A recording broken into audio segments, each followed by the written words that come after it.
మన ప్రభువును రక్షకుడైన యేసుక్రీస్తు పరిశుద్ధ నామమున ప్రియమైన సంఘం ప్రియమైన బిడ్డారా, మన ఉదయకాల సమయం దేని వాక్యం ధ్యానించడానికి ముందుగా ప్రార్థన చేసుకున్న ప్రార్థన. కృపగల తండ్రి, దయగల యేసయ్య, బంగారు పాదాలకు లెక్కలేని వందనాలు, స్తుతులు, స్తోత్రములు. గతించిన రాత్రి అంతా నీ రెక్కల చాటును కాచి కాపాడి సంరక్షించిన దేవ, మరి ఉదయకాల సమయం సజీవ లెక్కను చేరి ప్రార్థించుండగా వాక్యమైన దేవుడు వాక్యం ద్వారా మాతో మాట్లాడి మీరే మహిమ ఘనత ప్రభావాలు పొందమని యేసునామమున నడుచున్నాం తండ్రి, ఆమె.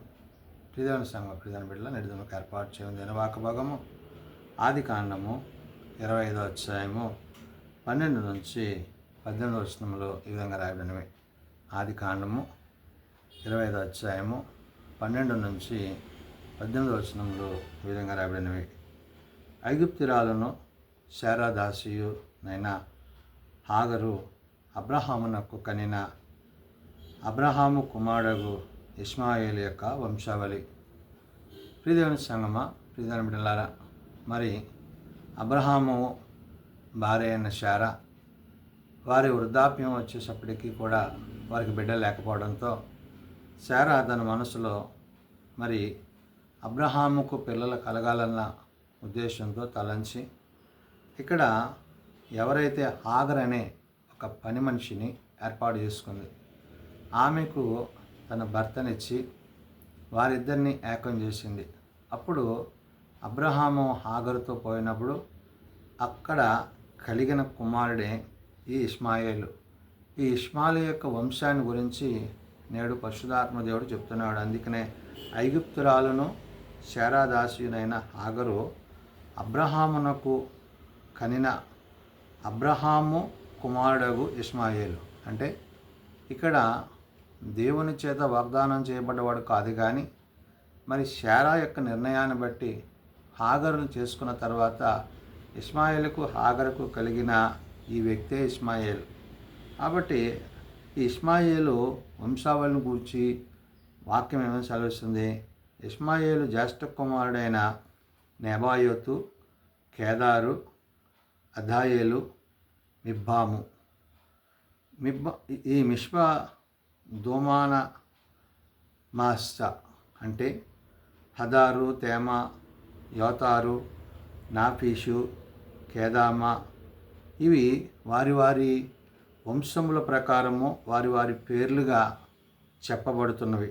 కాబట్టి ఇక్కడ ఇష్మాయేలు యొక్క కుమారుల యొక్క పేర్లు వారి వారి గ్రామములలోనే వారి వారి కోటలలోనూ ఇష్మాయేలు కుమారులు వీరే. వీరు మరి వారికి కలిగిన సంతానాన్ని బట్టి దేవుడు ఇష్మాయేలు ద్వారా ఎవరైతే సంతానం ఏర్పరచబడిందో ఆ సంతానం అంతటిని ఇక్కడ గుర్తు చేసుకొచ్చాడు. ఎలాగా?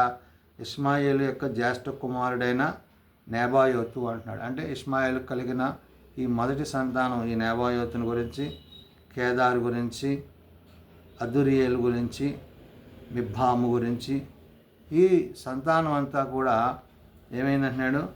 మిష్పాము, దూమాన, మస్త్ర, హద్దారు, తేమ, ఎతురా, నాఫీషు, కేదాము.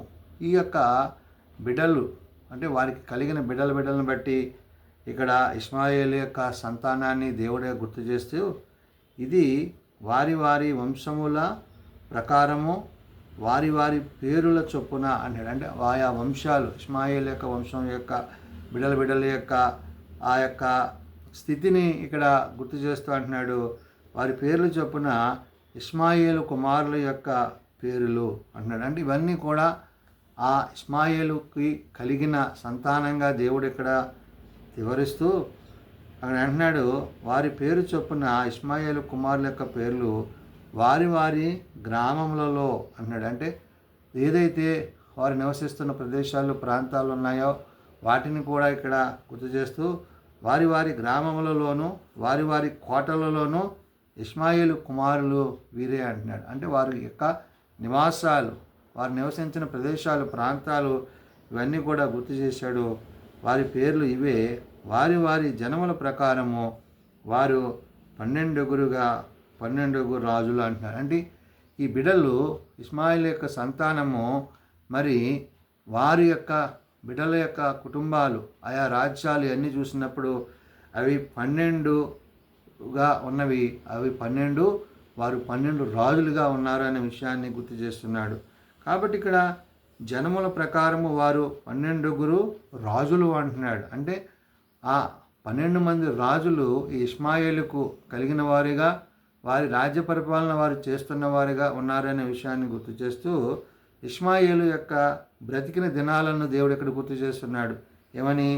ఇష్మాయేలు బ్రతికిన సంవత్సరంలో 130 ఏండ్లు. ఈ 130 ఏండ్లు ఇష్మాయేలు బ్రతికి ఏమయ్యాడు? అప్పుడు అతడు ప్రాణము విడిచి మృతి పొంది తన పితరుల యొద్దకు చేర్చబడెను. అంటే ఏదైతే తాను జీవించిన జీవన విధానము, తను బ్రతికిన దినాలు ఉన్నాయో ఆ బ్రతికిన దినాలలో తన యొక్క సంతానాన్ని దేవుడు ఎలాగైతే మరి వాళ్ళని అభివృద్ధి అయితే కాదు కానీ వృద్ధి చేశాడు, సంతానాభివృద్ధి చేసి విస్తరింపజేశాడు. కాబట్టి ఇక్కడ ఇష్మాయేలు యొక్క కుమారులు మరి యొక్క 12 మంది మరి 10 మందిగా ఆ 12 రాజులుగా వారు ఉంటున్న విషయాన్ని ఇక్కడ దేవుడు గుర్తు చేశాడు. కాబట్టి ఇష్మాయేలు బ్రతికిన సంవత్సరాలను బట్టి ఇక్కడ వాక్యం సెలవిస్తుంది. ఈ 130 ఏండ్లు అతడు బ్రతికి అప్పుడు అతడు ప్రాణం విడిచి మృతి పొంది తన పితరుల యొద్దకు చేర్చబడను అంటున్నాడు.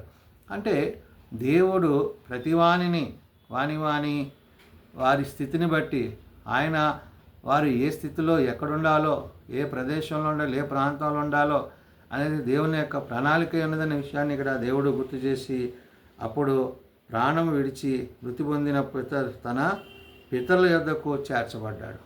ఈ విధంగా ఇష్మాయేలు యొక్క మరణాన్ని, ఇష్మాయేలు యొక్క బిడ్డలను, వారికి కలిగిన సంతానాన్ని, వారు అనేక ప్రదేశాల్లో ప్రాంతాల్లో వారు ఏర్పరచుకున్న నివాసాల ప్రాంతాలు ఇవన్నీ కూడా దేవుడు ఇక్కడ గుర్తు చేసుకొచ్చాడు. కాబట్టి వారు అషూరునకు వెళ్ళు మార్గమున హవీలా మొదలుకొని ఐగుప్తు ఎదుటనున్న షూరు వరకు నివసించువారు.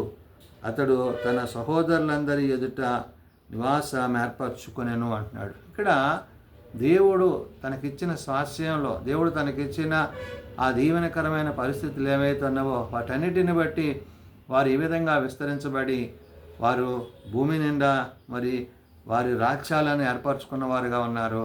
కాబట్టి ఇష్మాయిలు యొక్క కుటుంబము, ఇష్మాయిలు యొక్క సంతానాన్ని మరి దేవుడు ఈ విధంగా మరి దీవించిన విధానాన్ని ఇక్కడ మనం వాక్యంలో చూడగలం.